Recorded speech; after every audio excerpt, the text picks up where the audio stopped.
In today's video, I'm going to teach you how to use SUMX and RELATED in Power BI to multiply values across tables.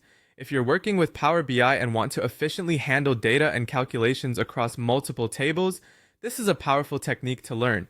Let's dive right in and walk through the process step by step, ensuring that you can follow along and apply this to your own projects seamlessly. First, you're going to want to open up Power BI, which is your playground for all things data visualization and analysis. Once Power BI is up and running, navigate to the Home tab. This is your starting point for creating new elements within your report. And today, we're going to focus specifically on creating a new measure. In the Home tab, you'll find an option to create a new measure. Click on this, and what you're essentially doing is preparing to define a calculation that operates over your data model. Measures in Power BI are incredibly flexible and allow you to perform dynamic calculations on your data.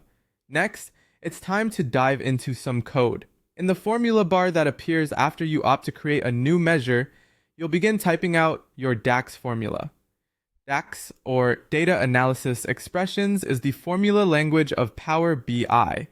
And while it might seem daunting at first, it's your best friend for crafting complex calculations. Here's the code we'll be working with. You'll want to type it out precisely as it appears, or if you prefer, copy and paste it directly into the formula bar. This DAX formula will leverage both the SUMX and RELATED functions to perform the multiplication of values across tables.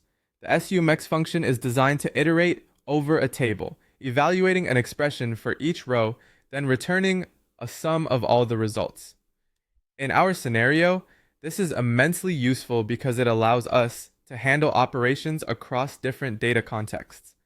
Meanwhile, the RELATED function enables us to pull in data from another table. This is crucial when you want to access related columns in a model with multiple tables based on existing relationships.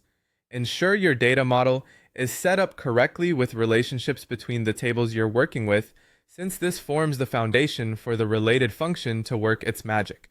If your relationships aren't correctly defined, the RELATED function won't be able to pull in the necessary data, and your calculations will falter. Once your formula is in place, hit enter and you can now see the measure at work. Use this new measure in your visualizations. You'll see Power BI handle the multiplication seamlessly, gathering insights and visualize results based on your data across tables. It's a powerful way to bring your analysis to the next level. That's all for this guide. With these steps, you can now multiply values across tables using the SUMX and RELATED functions in Power BI. Don't forget to check your relationships and enjoy exploring the depths of your data analysis capabilities.